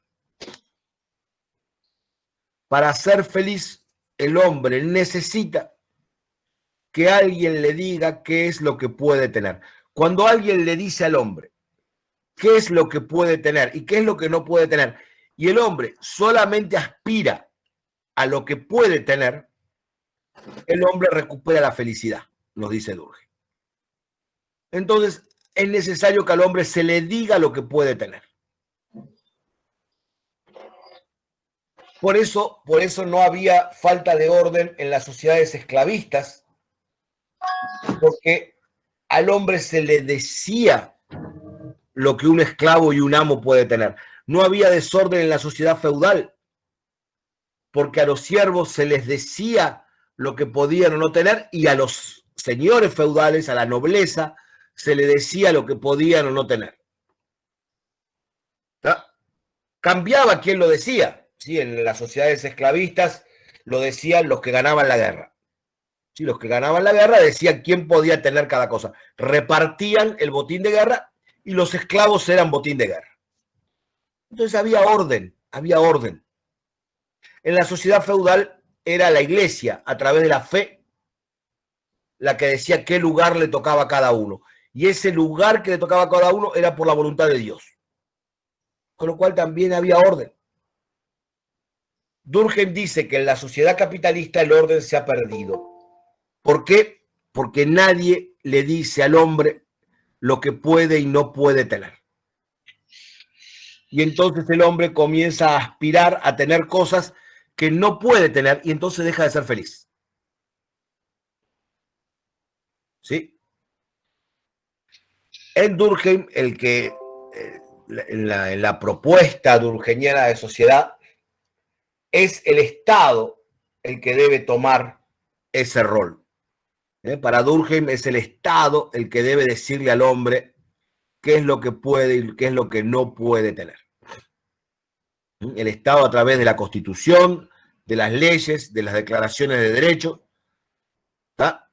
No solamente nos dice qué podemos tener cuando nos da la declaración de derechos, por ejemplo, sino que implícitamente en esa declaración de derechos nos dice qué derechos tenemos y de las cosas que nos dice, nos está diciendo que eso no lo podemos tener. Entonces, cuando nos dice todo hombre tiene derecho a la vida, por un lado nos da un derecho, nos dice qué podemos tener y también lo que no está nombrando es lo que no podemos tener. Entonces, dice Durkheim, es el Estado el que debe decirle al hombre qué es lo que puede tener y qué es lo que no puede tener. para que el hombre recupere la felicidad. Porque una vez que el hombre tenga en claro qué es lo que puede tener y qué es lo que no puede tener, va a recuperar el concepto de felicidad. ¿Sí? Este principio es básico en Durkheim. ¿Sí? Fíjense que todo el peso de lo social en Durkheim está puesto por fuera del individuo. Ese individuo va a sufrir un proceso de socialización. ¿Sí? Y ahí viene el cuerpo principal en la tesis durkheimiana. ¿Cómo se genera en el individuo ese proceso de socialización? Se genera desde la sociedad hacia el individuo. Y esa manifestación del orden social en el individuo se llama hecho social. Profe, disculpe, le hago una pregunta. ¿Por qué se produce un proceso de socialización? ¿Me lo podría repetir? Ese proceso, a ver, cada sociólogo te va a dar una explicación diferente. ¿Qué te dice Durkheim? Durkheim te dice, el individuo se socializa, es socializado desde afuera. La sociedad actúa sobre el individuo y lo socializa. Pensemos que cuando hablamos de socializar tiene que ver cómo se establecen las relaciones, ¿no? Sí, cómo se construye el ser social. Yo les doy un ejemplo, ¿sí? Si nos miramos en las pantallitas ahora, si estuviéramos en clase podríamos mirarnos en el anfiteatro, ustedes vieron que cada uno de nosotros es medio distinto. ¿Sí? ¿Sí o no? Sí. Bien. Sin embargo, somos muy parecidos. ¿Qué quiero decir con esto de que somos muy parecidos? Si un marciano tomara muestras genéticas nuestras y tomara muestras genéticas de varios cientos de miles más de habitantes del planeta, la distancia genética entre nosotros, entre los estudiantes de veterinaria de Uruguay, entre los estudiantes de veterinaria de Noruega, los estudiantes de veterinaria de España y de Francia y de Estados Unidos, la distancia genética sería muy parecida. Aún más, la distancia genética que separa a un individuo afrodescendiente de un noruego, ¿sí? Es decir, uno bien negrito de uno bien rubito, es menor que la que hay entre un cocker y un ovejero alemán. Por eso hace muchos años se dejó de hablar de razas humanas y hoy en día se considera una barbaridad usar la palabra raza para referirnos a los seres humanos. ¿Sí? Porque no hay suficiente diferencia genética entre dos personas como para hablar de raza. Habla de diversidad cultural, ¿no? Hoy Y se ahí- habla de diversidad cultural. La Zabaleta clava, porque ella, el spoiler, ¿sí? ¿Está? Está. Listo. ¿Qué quiero decir con esto? La similitud entre las personas y la diferencia entre las personas no es natural. El hecho de que nosotros seamos muy parecidos no proviene de que tengamos ancestros en común, no proviene de una homogeneidad genética, proviene de una homogeneidad cultural, de una homogeneidad social. Hemos sido socialmente construidos de una manera muy similar. Hablamos de la misma manera, ¿sí? Por ejemplo, yo le doy un ejemplo. Si ustedes se fijan, es muy común que en las comunidades europeas se critique o se analice o se juegue con la característica que tienen los italianos de hablar mucho con los gestos. ¿Sí? Un italiano se la pasa hablando con las manos todo el tiempo. ¿Sí? Cada palabra tiene un gesto, cada palabra se acompaña de un gesto, todo tiene que ser gesto. ¿Sí? Es decir, aún más, hablan por teléfono y se calzan el teléfono en la oreja para poder mover las manos mientras están hablando por teléfono, porque si no pueden hablar si no mueven las manos. Así, si ustedes la ven hablar a mi mamá, por ejemplo, habla así. Es decir, habla con el teléfono enganchado y habla con las manos como si el otro lo estuviera viendo. ¿Ustedes creen que eso es genético? No. Ahora, ¿por qué todos los italianos hablan igual? Y ahí es Durkheim nos dice, porque es un hecho social. La sociedad los socializó de una manera, ¿sí?, determinada. Y justamente lo importante que dice Cecilia ahí, cada día la gente se parece más, porque la globalización nos vuelve cada vez más parecidos. Porque la sociedad se homogeniza. No porque la genética se homogenice, porque la globalización es mucho más cultural que biológica. ¿Ah? ¿Qué quiere decir esto? La mayoría de nosotros, el día que se reproduzca, se va a reproducir posiblemente con un argentino. Aunque se haya pasado toda la vida viendo películas de Noruega, ¿sí?, o que sea un fanático del anime. ¿Ah? Genéticamente hablando, no nos vamos a emparejar con Japón, nos vamos a emparejar culturalmente. ¿Sí? Es decir, somos descendientes de Thanos, comedores de sushi, pero ¿entienden el concepto de lo social? Bueno, a ese concepto, ¿sí?, es al que Durkheim va a llamar hecho social. Y ese hecho social, ¿sí?, se caracteriza por que es externo al individuo, como acabamos de ver, ¿sí? Es externo al individuo, es anterior al individuo. ¿Anterior qué quiere decir? Que existe a pesar del individuo, existe antes del individuo. No necesita que el individuo exista para que ese hecho social se produzca. Aún más, ese hecho social no se produce para ese individuo. Ya existía. ¿Sí? ¿Está? Y finalmente, ¿sí?, es coactivo. ¿Qué quiere decir que sea coactivo o coercitivo? Que tiene el poder de actuar por la fuerza sobre el individuo. Por la fuerza no necesariamente quiere decir con la violencia, sino que tiene el poder de imponerse al individuo. De imponerse al individuo. De imponerse bien, no de imponer, no pensemos, siempre la imposición nos agarra el ataque de millennial neoliberal y empezamos, no, porque a mí no me imponen nada. Sí te imponen. La línea... Sí no, pero es importante pensarlo. Sí te imponen. Porque si vos a los 5 años hubieses querido ir a hacer pis en el comedor de tu casa, tu mamá te hubiese llevado al baño. Y hoy en día a ninguno se le ocurre hacer pis en público. Fíjense que ahí tenemos un ejemplo. 2 funciones biológicas con la misma importancia. Comerse un sanguchito de milanesa, que yo lo puedo hacer acá con la cámara prendida, y a lo sumo ustedes, ahí, por ejemplo, a ver quién es esta, esperen que la voy a identificar. Sofía. Sofía se acaba de echar un trago, creemos que de agua o algo así, esperemos que no sea Fernet. La tipa acaba de empinar el vaso, ¡tuc!, se clavó un tragueli. ¿Sí?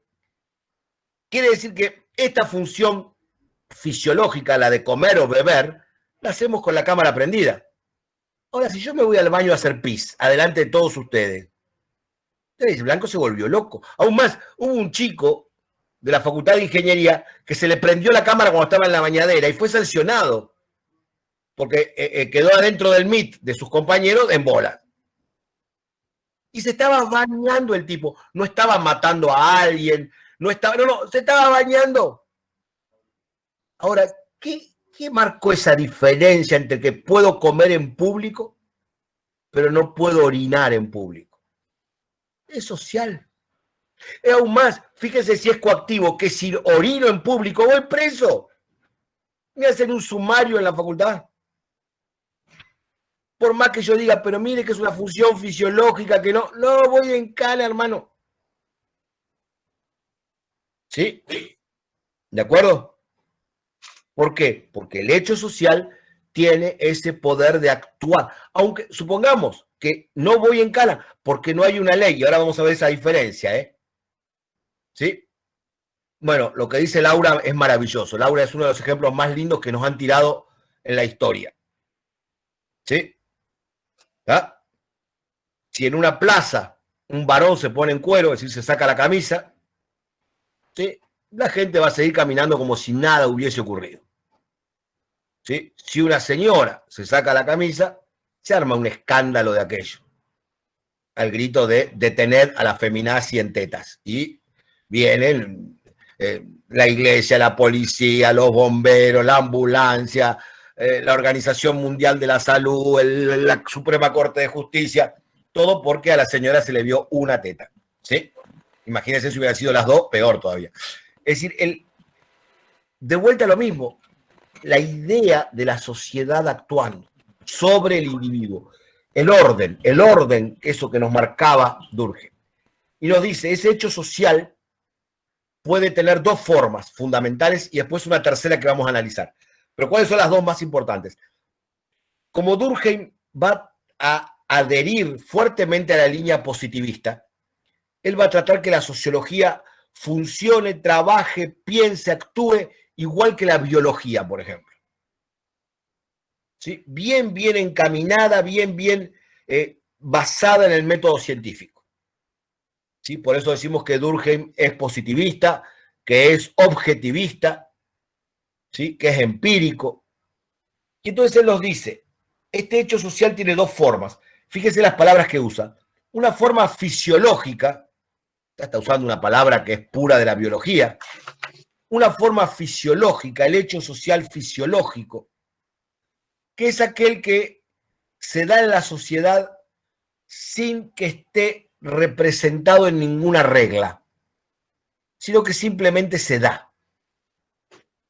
¿Sí? Sino que simplemente se da. Estamos ¿Sí? hablando de formas de actuar, de pensar, ¿no? A eso nos Es decir, la forma de expresarse, de hablar, de actuar.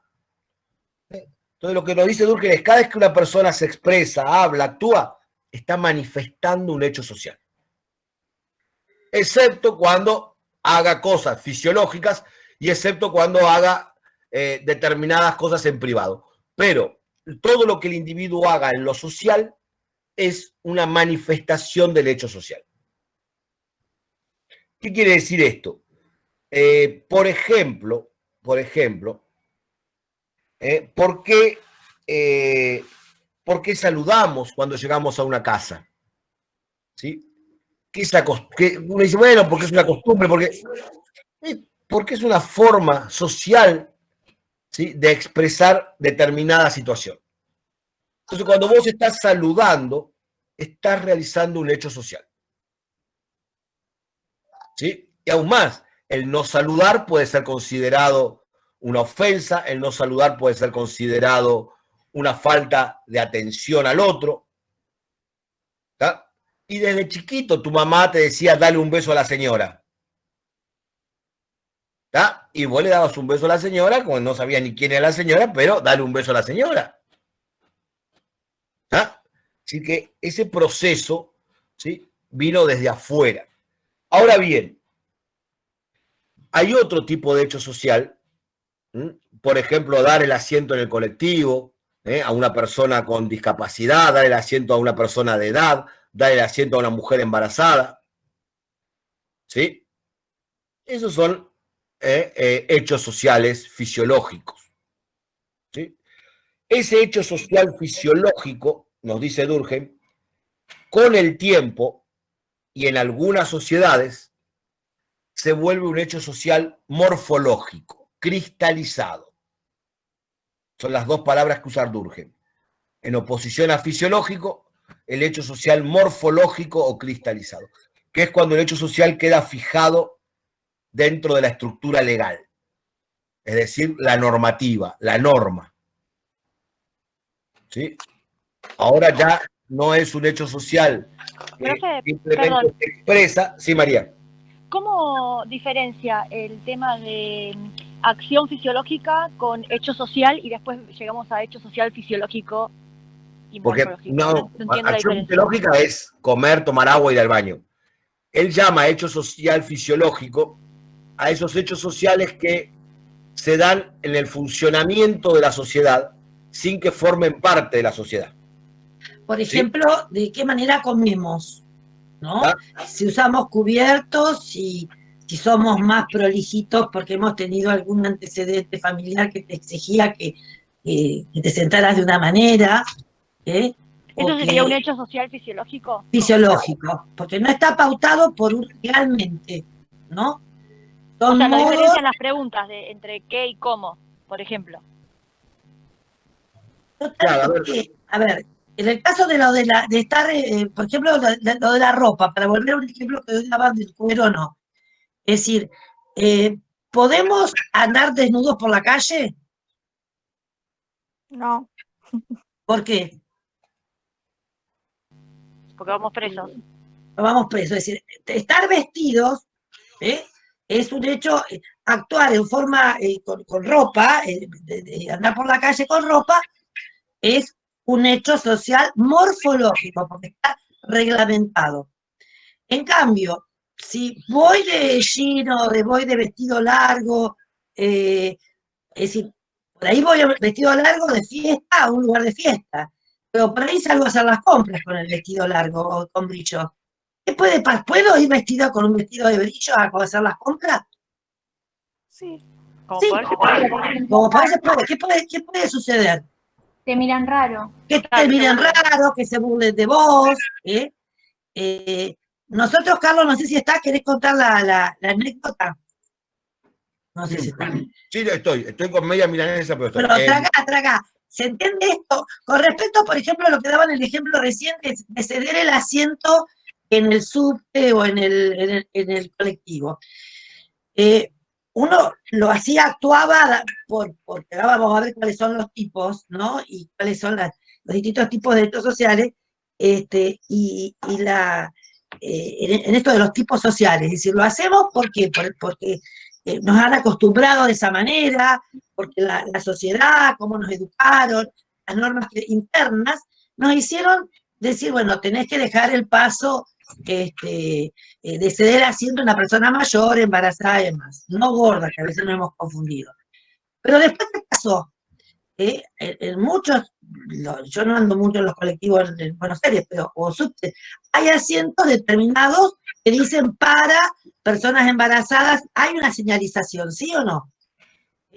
Eso, en ese caso, ¿por qué se hace? Porque ese hecho social de que hay un lugar para las personas mayores, discapacitadas y demás, está como. ¿Sigue siendo fisiológico? Señalizado está. Está señalizado, está legalizado. Es un hecho social morfológico. La idea del hecho social que recién nos contaba Elenita, justamente parte, aún más, no estamos dando ejemplos chiquitos, ejemplos de todos los días, pero vamos a ir en clases que vienen discutiendo temas más pesados y vamos a ver, por ejemplo, que el género es un hecho social. El género es un hecho social. Y el género es un hecho social y hasta estuvo o está en algunos países todavía reglamentado como hecho social morfológico. Es decir, hay países todavía donde te dicen cómo debe ser el varón y cómo debe ser la mujer. En todas las sociedades el género es un hecho social. Pero hay países donde todavía el hecho social... ¿Cómo? En las escuelas privadas te dicen cómo ir vestido. Bueno, en las escuelas privadas está reglamentado el uniforme. ¿Sí? Claro, la mujer de pollera y sí, el varón de pantalón. Y hace 30 años a los varones le decían que el pelo largo no. ¿Sí? ¿Ah? ¿Por qué? Porque era de nena. Hoy en día también lo dicen. Hoy en día también porque sigue siendo un hecho fisiológico. Recuerden que tenemos que tener una mirada de análisis desde el pensamiento sociológico. Sigue siendo un hecho fisiológico hasta cierto punto. Porque en algunos países el travestismo ya como palabra es delito. En algunos países un hombre tiene prohibido vestirse de mujer y una mujer tiene prohibido vestirse de hombre. Andá a saber qué es vestirse de mujer, qué es vestirse de hombre, pero está prohibido. ¿Ah? La ley dice eso. Fíjense ustedes cómo el hecho social además cambia de una sociedad a otra. ¿Sí? Y cómo es externo a los individuos. Hoy una de las tantas novedades que hemos tenido en el pueblo es que están presentando una ordenanza, una línea política para que haya un porcentaje de empleados municipales travestis o trans. Imagínense el tema, ¿no? Porque, bueno, este tema de la comprensión de lo otro y la situación. Sobre todo en ese pueblo que es tan progresista. No, mira, los líos bárbaros. En Chajarí, además de que los jóvenes rompen cuarentena, que por eso fuimos trending topic estos días. Y nosotros ni te digo, Chaja. No, pero nosotros fuimos trending topic 1 en Twitter. Salimos en todos los canales de televisión. Y en Chajarí, si mal no recuerdo, ahora durante la cuarentena se presentó la primera trabajadora trans de una escuela, no sé si no es a nivel provincial. La primera a nivel provincial. Maestra. No, trabajadora de la escuela, lo que se le dice maestranza, pero a mí no me gusta esa palabra. No docente. Claro. No, está bien. Bien, a ver. Profe, las dos formas, entonces, una era la fisiológica y la otra... Hablamos de hecho social fisiológico y hecho social morfológico. Okay. Lo único que las diferencias sería eso, la penalización de una y no de la la otra. penalización, sino que el hecho social morfológico queda asentado en la ley, en la normativa. Está normal. No es por una cuestión de moda ni de... Pensémoslo así. Si todos nosotros estamos en una reunión vestidos, es porque la ley, es decir, es un hecho social, morfológico, la obligatoriedad de estar vestido. ¿Hasta ahí vamos bien? Ahora, si a su vez estamos vestidos todos muy parecidos, ¿por qué será? Porque es un hecho social, fisiológico, que personas que están en la misma sociedad, en la misma situación, se vistan más o menos igual. ¿Ven la diferencia? Entonces, lo que Zabaleta les contaba el otro día que había ocurrido una vez en la cátedra fue, claro, en la playa, por ejemplo. Es facilísimo pensarlo esto, ¿no? Si una alumna entra en la clase con bikini, ¿sí? Vamos a tener una discusión de si puedo, y ahí viene la discusión de lo que voy a tener ahora, que les voy a contar esta anécdota. Que fue una de las veces que casi... Fue una de las pocas veces que la cátedra estuvo a punto de fracturarse. ¿Sí? Lara, parecés Zabaleta vos, spoileando. Hacete amiga de Zabaleta y se van juntas. Bien. ¿Y cómo la sabes, Lara? Y puede ser recursante, Lara, la vamos a echar por espía. Y bueno, también es otro ejemplo, recién estaba muy bueno, ¿no? Yo siempre dije, ¿qué diferencia hay entre una bikini y corpiño y bombacha? Y sin embargo, automáticamente... No sé si no sé qué hay, pero estructuralmente, anatómicamente hablando, si un marciano... La cantidad de ropa es la misma. Si un marciano ve a una señora en bikini y a una señora en corpiño y bombacha, no va a notar la diferencia, ¿entienden que no la va a notar? Nosotros la notamos porque la bikini y el corpiño y la bombacha son construcciones sociales. Si un marciano se encontrara frente a una señora en bikini y una señora en corpiño, no vería la diferencia. Aún más, si yo voy a la playa en boxer, voy preso. Y si voy a la playa en zunga, que es mucho más chiquita que el boxer, no voy preso. A la playa no, a la clase. No. ¿Sí? Y a la clase peor todavía. Entonces, esta anécdota que yo les voy a contar ocurrió en la cátedra de sociología cuando dábamos clase en el CBC, hace muchos años. Zabaleta daba clase los viernes a la noche. En el CURP. En el CURP, allá en las aulas del CURP, ¿sí? Que son unas aulas muy lindas que tienen una puerta grande con unas ventanitas, ¿sí? En la puerta hay como unas ventanitas. Entonces Zabaleta se fue de viaje, en un viaje de taller con el doctor Barceló, y me tocó a mí tomar la comisión de la noche. Entonces yo empecé a dar clase en la comisión de la noche. Hubo un alumno que llegó tarde, ¿sí? Que entró, y el alumno venía vestido un poco complicado, ¿sí? Más o menos yo les voy a contar cómo venía el alumno. El alumno es un pibe que está en la facultad todavía, somos muy amigos, un pibe muy alto, debe medir 1,80 y casi 90, muy, muy buen físico, con una remerita, entró con una musculosa, acá adelante estirada casi hasta el ombligo. Carlos, que no te están viendo, pero para contarlo más a la anécdota más, sí, ahí está, más ahí está. Ahora, la musculosa escotada, estirada hasta el ombligo. ¿Vieron esas musculosas avejentadas a propósito? Bueno, estirada hasta el ombligo, acá en el costado abierta hasta abajo, que ya no era una camiseta, sino que era como dos partes, digamos. La sisa, digamos. La sisa suelta, ¿sí? ¿Está? Unos jeans cortados a una altura que anatómicamente es imposible, porque ningún pantalón se puede cortar por arriba de donde las piernas se juntan, porque técnicamente hablando se desarmaría el pantalón. Y sin embargo el tipo lo había cortado por encima de donde se acaba no sé cómo, era imposible cortar un pantalón así, ¿sí? Y ahí lo tenía cortadito, ¿está? ¿Sí? Las patas largas en cuero y borcegos, ¿sí? Entró, cruzó por adelante, una diosa del carnaval carioca, se sentó en la primera fila, cruzó patita y empezó. Yo ni me di cuenta, porque yo soy un arado para el hecho social. ¿Ah? Es decir, yo no veo a la gente, charlo con la gente, yo miro a la persona y es muy raro que yo tome conciencia de... no soy buen observador de esas cosas. A mí me dicen, ¿vos viste cómo estaba vestido o no? ¿Cómo no viste que está? Bueno, empecé a dar la clase, piqui, estaba dando clase y llegan Zabaleta y Barceló del viaje y me miran por la ventanita, eran como las 8:30 de la noche ya, me miran por la ventanita y me empiezan a hacer caritas, ¿viste? Cuando te hacen por la puerta. Lo primero que yo hice fue revisarme la bragueta, porque esa es la pesadilla del docente, es estar dando clase con la bragueta abierta. Fue lo primero que me revisé, disimuladamente. La maniobra es, te das vuelta, como para escribir en el pizarrón, y te revisás la bragueta, porque es la pesadilla del docente, dar clase con la bragueta abierta.